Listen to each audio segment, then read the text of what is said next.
at the map, Othello. I don't think we've seen this one up on stage quite yet, guys. No, I don't think we have. You know, Othello is a pretty cool map. It's one of these maps where it's very, very, very counterattack friendly. It's very difficult to become contained unless they get right outside your base. So I think this could be pretty good for Savior. Nada's going to have very good defense when he is being offensive. You know, Savior had some good games on Othello over in the pro gamer area, and he's very, very good Zerg versus Terran here. But that being said, it is a slight Terran map. It does go in Terran's favor. You know, I think this is going to be really tough for Nada. And I got a question, actually, for the audience right now. Is there anybody in here who's rooting for Nada right now? All right, well, you guys should make some serious noise right now for him while he's in his booth, because if you yell out enough, those booths, it could be audible in there. All right, well, it looks like both of our players have joined into the game, and they are ready to take this second map all the way to the end. For Savior, he could end it right here. For Nada, he must win this one to keep his life support on and stay in this grand final. You guys ready for map number 2 of the StarCraft Grand Finals? Let's do it to it. Othello is the map, and we're counting down. Be in game shortly. And we are. All right, taking a look at the map over here. Got Nada at the top right. And Zerg, also known as Majayun, at the bottom right. And, you know, these locations, it's actually a very short rush distance for Nada, so he's going to have a lot more strategies available to him.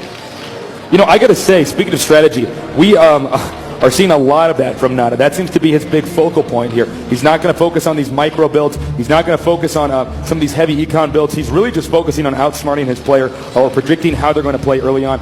You know, and it's worked. It worked against Jangbi. It does not seem to be working so far against Savior. Yeah, I mean, Savior, he has Lings all over the place. He has Overlords all over the place. A very good scouter. So, strategically speaking, it's going to be hard to outsmart him.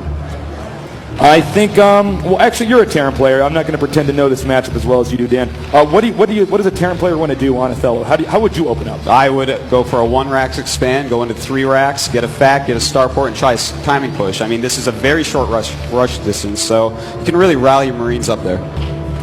Well, I'm guessing that Savior's probably going to go for a hatch on 12, although he does have a lot of options. You know, last time we saw Savior up 1 game, he decided to do the 5 pull the second game, which turned out to be a completely wild game. So he is one of these players that does not mind taking risks if he has a lead. I'm curious if we're going to see that here. You know, I don't know if we're going to see that here because he has 2 best of 3s he has to win, and he's up a game. It's $25,000 versus $10,000, so that is a huge amount of money. I think Savior is just going to bust out his absolute best, safest play here. Yeah, well, we're going to find out here in a little bit. Here comes the hatchery now getting put down. And I do think you are right about the 1 barracks and then a command center coming up here. Now, one thing Nada has to be aware of, if he is going to do that, is that there is a possibility that Savior might make a lot of Lings and try to run that over. Yeah, he could, but that's a little bit risky, a little bit all-in-ish. Yeah, that is quite risky. I'm thinking, Savior, you know, why not just go for a standard macro build? Because Nada has shown in this tournament, you know, he doesn't really want to do these macro builds. He's been playing very tricky. Yeah. And, you know, why not go for that? Try to force him into something he's not comfortable with right now. Well, the pool's going up now. What do you think, 3 hatch, or are we going to see 2 hatch? This looks like a 3 hatch timing here. When you get a 2 hatch build, you normally get gas a little bit quicker than he has it right now. So probably we're going to see 3 hatch out of Savior, a pretty standard game, probably opening up with mutas. Well, it looks like Savior has found Nada right now, and indeed he is going to go for the 1 command center build. I think...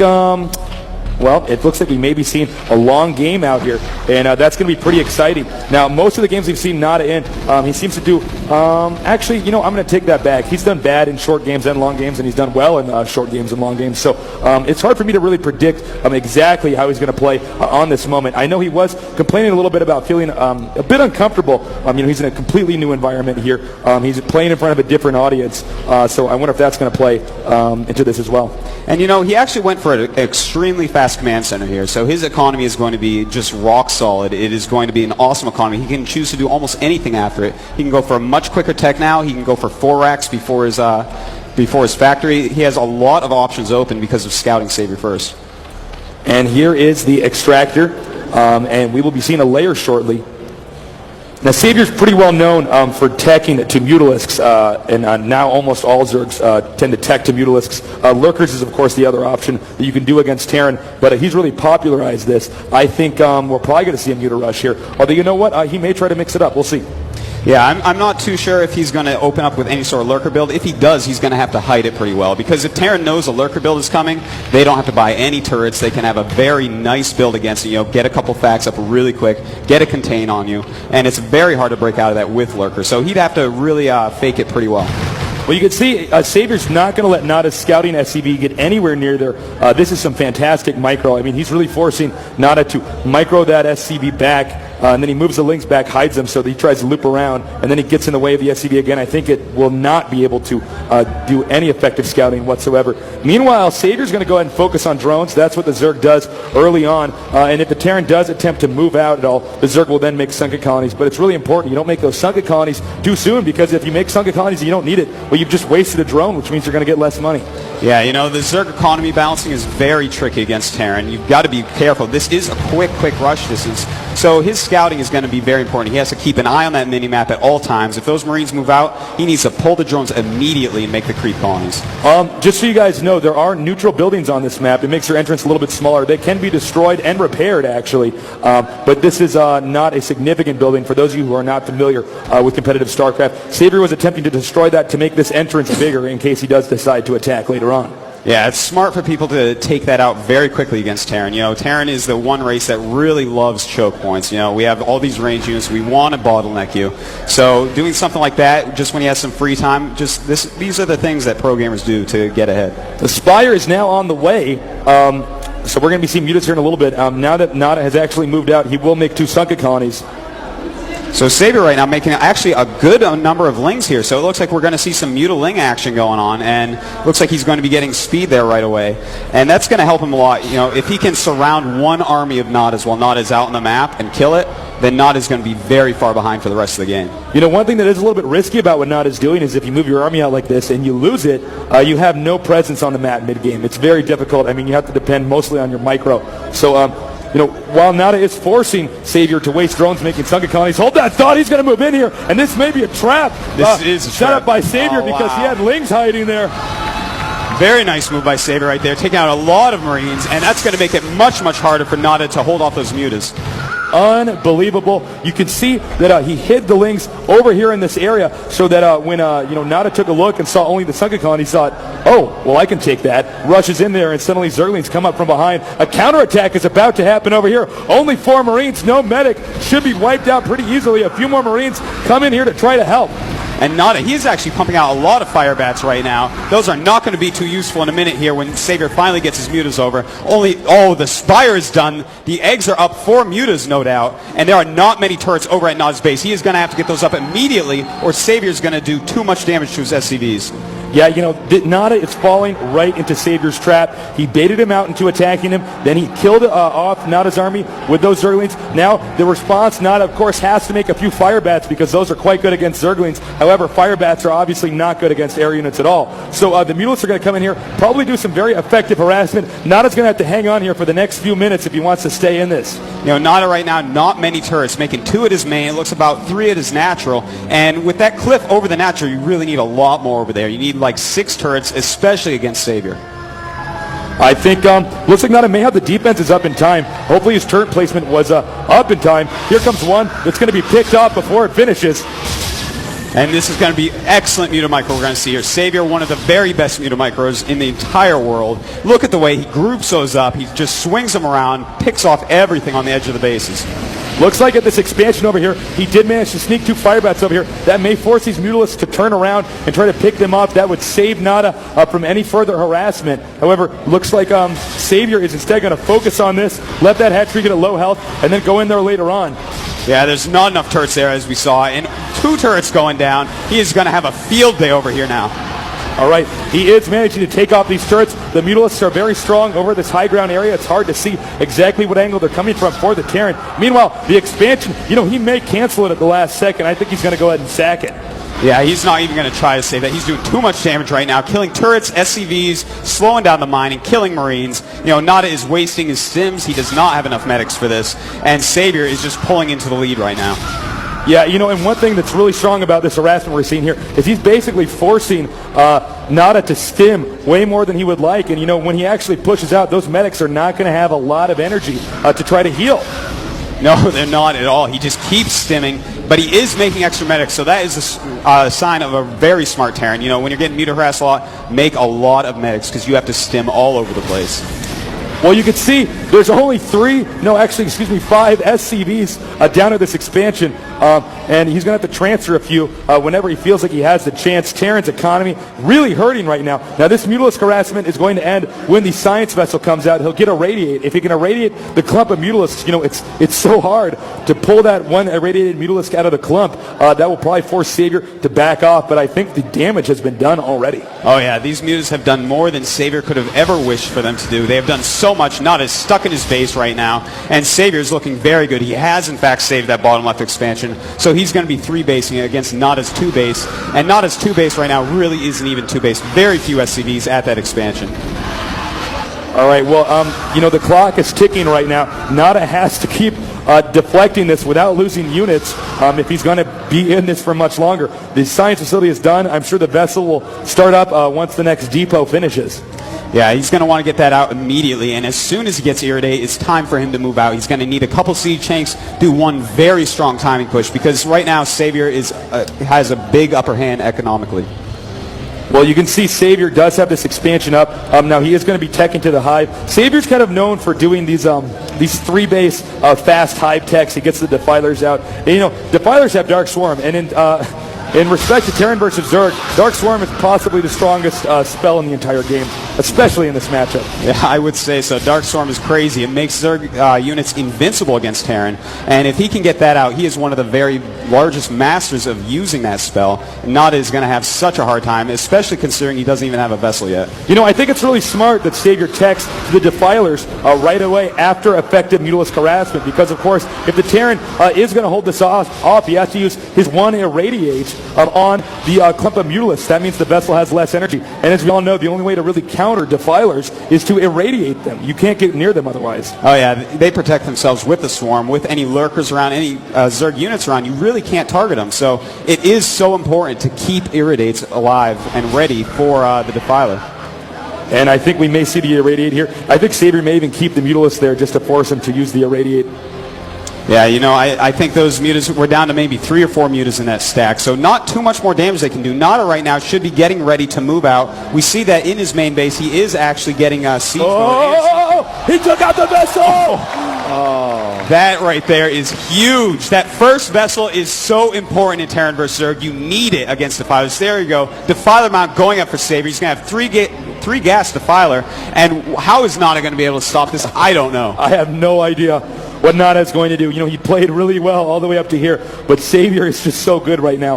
I am really concerned for Nada this game. You can see, obviously, the Mutalisk tech, well, that's not even important anymore. Now we're going to be in the next phase of the game where Savior's going to be focusing on a lot of lurkers here in combination with Dark Swarm. He's going to push in here. He's going to try to make sure the Terran cannot secure this expansion over here. Nada's been on the defense ever since he messed up at that early part. So I'm really curious. What would you do in this situation, Dan? You know, right here, I just gather up all my units, I rally them towards Savior, and I go out for one big push. But Nada, he is going to turtle, it looks like. I'm not too sure why. He has to know right now he is far behind. He wants to attack Savior and kill a gas before Consume finishes. Consume being the spell that allows Defilers to get unlimited mana. All right, well, you can see that Savior's going to get ready for a counterattack in case his opponent leaves. One Overlord going to be picked off, not too significant at this point in time. You know, Nada may actually be trying to make it look like he is expanding by setting up his units out here, when in fact he's going to be producing quite a bit. And then maybe he'll try to bait Savior into actually rushing in there. It's hard to say. You know, if he does bait Savior, then this would be one of the most genius moves I've ever seen. Because if Savior wastes his lurkers now, you know, he's going to still be low on gas. He's using a lot of gas on mutas, on defilers, on lurkers. And if Nada can make him waste an army, that will be huge.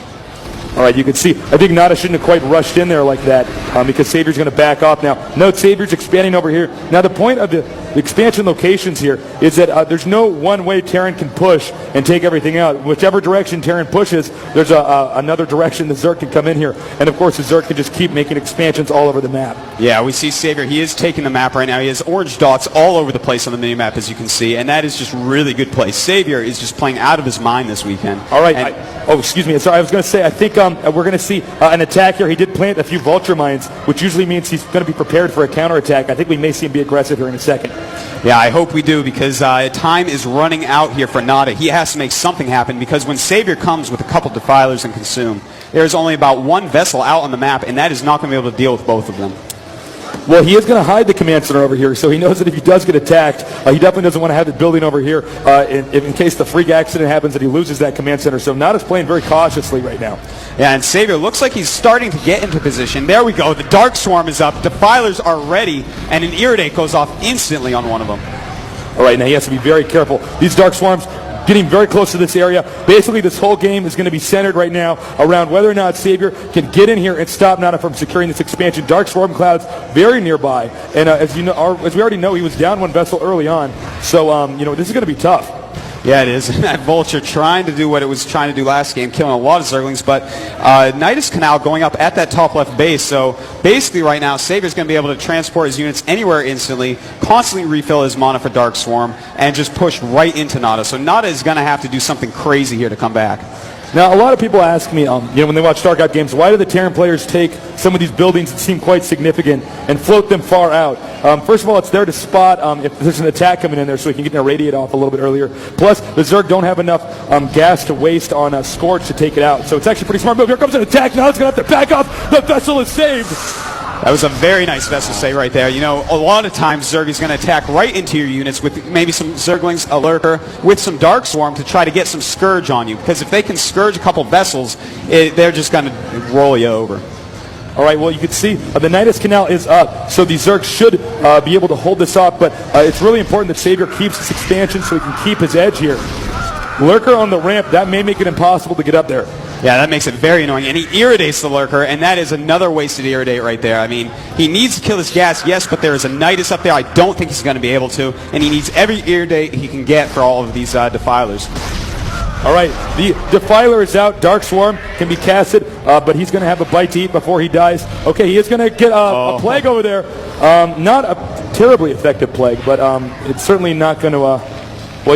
Savior's so ahead right now, it's hard for him to get behind.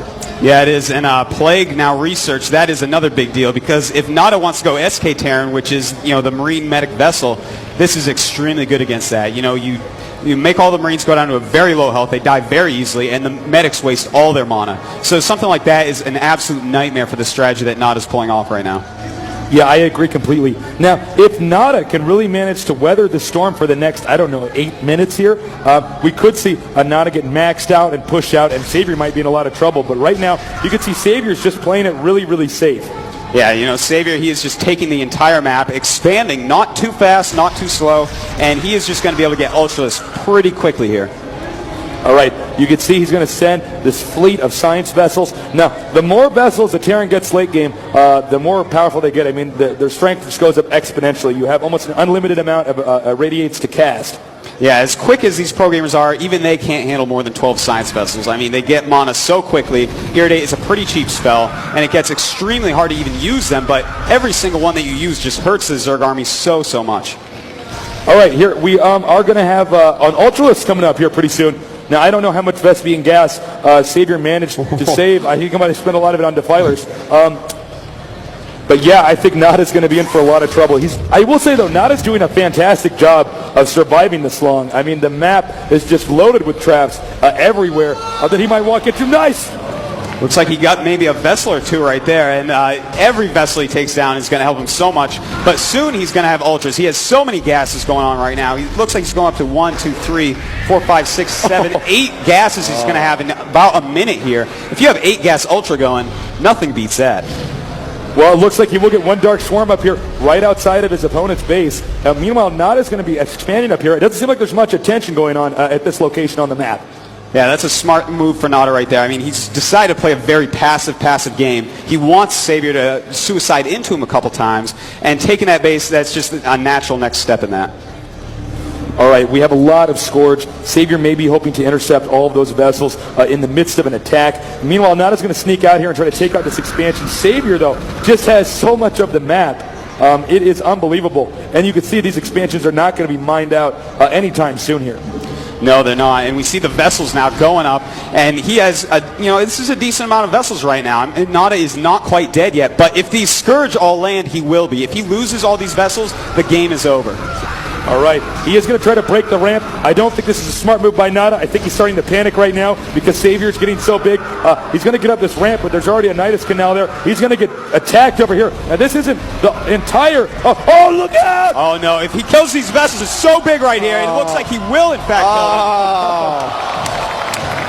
He has no map control at all now. Yes, that was absolutely disgusting. Nada now, with so few, he's going to switch over to a more mech-heavy build, and that is very smart. He does not have the gas to replace all those science vessels in time, so he's going to have to rely on siege tanks and spider mines to hold off this Ultralisk horde. Now, there's going to be a moment here where Nada's going to have to move out with everything. That was just a small group of units he sent out to pick off these hatcheries being constructed over here. But meanwhile, we got to keep in mind that there's also a moment where Savior is going to either start dropping his opponent or start counterattacking. Okay, and here's might be that moment right now. Looks like these Ultras are going to run right in here and clean up those spider mines. They do not care about spider mines. So many hit points on those beasts. And Savior is just going to rally for the rest of the game, it looks like. I think this may be a serious blunder by Savior. I don't know what he was thinking here. The Ultras just got surrounded and possibly picked up. But you know what? The Dark Swarm getting up here, that could really change this game around. Yeah, a lot of damage being done here. Nada losing a lot of units. He cannot replace his army as quickly as Savior can. So as long as Savior keeps all these bases alive, his macro is just going to be unstoppable. Yeah, you know what? He did manage to get in there, and now I don't think it's going to be possible for the Terran to save this. I did see all the Ultralists get killed, but then we just see a big army coming up here from behind. Yeah, then there's going to be countless big armies. Look at that mini-map. Orange everywhere. Savior is map-owning Nada right now. This map looks like Halloween right now. There's so much orange on it. I don't exactly know what Nada's going to do. We didn't really see... Okay, hold that thought. Irradiate over here on the Defiler. And he's just going to chill there. Now he casts the Swarm. Oh, man. Full Mana Defilers. Absolutely crazy. They throw up Dark Storms. They throw up Plagues. And the SK Terran cannot deal with this, especially without the vessels. All right, you can see Savior's not going to be focusing on getting resources at this expansion. Instead, he's going to be focusing on getting a lot more units. And I think in the next attack, I think we're going to see Nada get trampled. Yeah, you're pretty sure about that. He's going to get trampled by these. There are just so many Ultras down at Savior's base. He is just massing up, taking his time. He knows this is his game to lose. All right, I think... well, there's a presence of the Lurker here, barely outside range of the command center. By the way, these mineral patches do have a reasonable amount of minerals here. So as long as Nada hangs on, he can stay in this game. The problem is, though, when this gets depleted, where is Nada going to go? I mean, he has this up here, but there's no Vespian gas here. And gas is, of course, so critical in this matchup. So, yeah, and look, he only has, 4 vessels right now. He could have had maybe 15 right now if he hadn't gotten any of them Scourged. And imagine Nada right now with 15 vessels just flying around the map, just destroying everything. Oh, God. A sad sight for any Terran player right there. This is not good. All right, here come these Ultras. This is going to be dirty. Yeah, this is going to be pretty painful.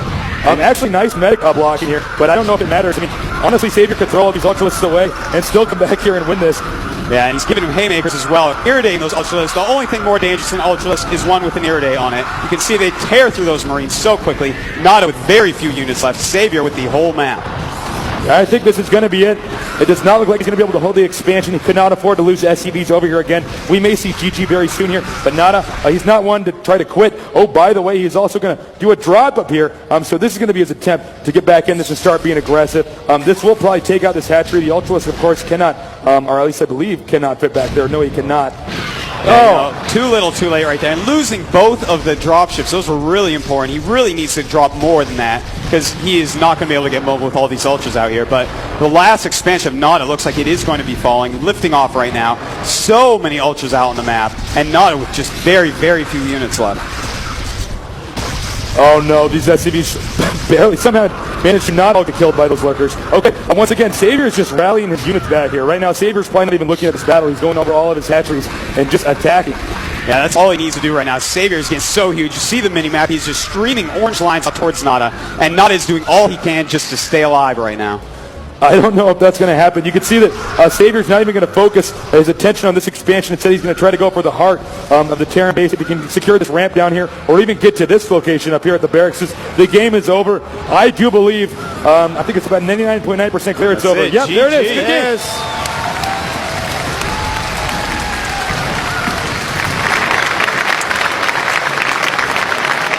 And there's your winner, Savior, undefeated here at BlizzCon 2008. You guys said that this wasn't even the matchup you expected, but Savior's play, slump or not, certainly was top-notch here at BlizzCon. Yeah, I think he's getting out of that slump right now because he was just dominating throughout this entire tournament. Perfect play, brilliant strategies. I have to say congratulations to him. Yeah, it's about time he comes out of that slump. We have missed him. It looks like he's in top form, beating down these great, all-star pro gamers all weekend. All right, well, we're going to get Savior out for an interview in just a moment, but a big round of applause for Savior coming all the way from Korea, one of the 8 invited StarCraft pro gamers to this event. And there is the final scoreboard as Savior easily takes it in 2 games. I mean, were you surprised that he was... from my perspective, it did look like Savior had complete control the entire time. Yeah, the entire match he had complete control. I don't know where that came from. This is Nada he's up against. It's reminding me of their OSL finals together. All right, well, we're getting Mr. Tasteless ready for an interview. I know this was the last matchup, so Artosis, I want to say fantastic job in the casting all weekend, and you can find some more of this guy's work. He also works for sc4all.com, so go and check him out. Looks like Tasteless is ready. We've got him with our winner. Oh, not ready. Thanks. That's okay. Okay, Artosis. Overall, out of all the games that you saw, Artosis, which ones did you enjoy the most? I liked Game 3 between Jangbi and Nada. That was an excellent game. Nada really played to perfection there. Yeah, fantastic. And we are ready now with our winner of the StarCraft Invitational. It's Tasteless with Savior. All right, I'm down here with Savior right now, and I'm kind of shocked to see this. We only have time for 2 questions. Otherwise, I'd be asking a lot more. My first question is going to be, Savior, a lot of people said that you were in a slump, that you would never, manage to win a major tournament again, that you were past your time. Clearly, you've proved them wrong. What is it that you did that allowed you to get over this hump of yours? 많은 분들이 뭐 슬럼프에 빠졌다고 그다음에 뭐 다른 메이저 타이틀도 못 가지고 있었는데 여기서 블리즈컨에서 결과가 좋았는데 뭐가 어떻게 잘? 네, 아무래도 이렇게 많은 분들이 응원해 주시는 거에 대해서 힘을 많이 얻게 됐고요. 오늘 이 블리즈컨 대회를 통해서 이때까지의 분위기를 싹 반전시키도록 하겠습니다. Okay, he was able to do this through the support of all of the fans, and he says through BlizzCon, through his victory in this tournament, he wants to turn around his career, and he wants to win a lot of more major titles. All right, there you heard it. Very impressive play back there. My second question is going to be, there are tons of people that showed up here just to watch Savior play. He's a very popular player, obviously not just inside Korea, but around the world. So I want to know if he has anything he wants to say to all of his fans out there that showed up here or at home at their computers watching. So 많은 분들이 많이 왔는데 그냥 한마디만. 네, 어제 인터뷰하는 자리에서 오늘 꼭 우승하겠다고 얘기를 했는데 이렇게 약속을 지키게 돼가지고 다행이라고 생각하고 앞으로 있을 여러 경기에서도 좋은 모습 보여드리도록 하겠습니다. In an interview yesterday, he said that he would win the tournament today, and so he's really happy that he was able to keep his promise, and in the future he would like to keep on winning as well. And also, I think he wanted to say something in English to the fans. So. Hello.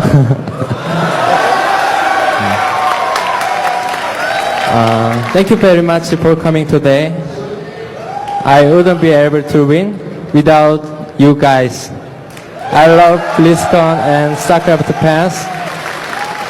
I will destroy everyone again in 2009. Thank you. Well, you heard it from the man himself. Congratulations. Your English is excellent. I'm going to give it back to Marcus, guys. Thanks for watching. All right, thanks, Tasteless. In fact, Tasteless, why don't you come over here one more time, because I want to give you the goodbye that I want to give you again. Thank you all for coming. The action's actually not over, despite the fact that we've crowned a Warcraft 3 champion. Tasteless, come over here. Despite the fact that we have brought a Warcraft 3 champion to the table, and now we have crowned our StarCraft champion, there is going to be an exhibition StarCraft 2 match take place right here on stage in just a little bit. Before we depart, a big congratulations to Savior. Hopefully he will be able to turn himself around and his play around with this win. But also a big round of applause to Tasteless and Artosis for being your guides to StarCraft throughout BlizzCon 2008. Tasteless, is there anything that you want to say to your fans out there before we depart? Thank you for watching. All right. We appreciate it. Keep playing StarCraft. You guys are the best. And that he's going to destroy everyone in 2009. Yes. Don't forget about that. Watch Dan, out. I'll give you the same opportunity. Anything to say to your fans out there? Thanks to everyone for the support, and prepare your macro. And ready your micro. All right, guys, the StarCraft Invitational is closed. Savior is your winner. Coming up next, a StarCraft 2 exhibition match here at BlizzCon 2008. And give it up for DJ Wheat.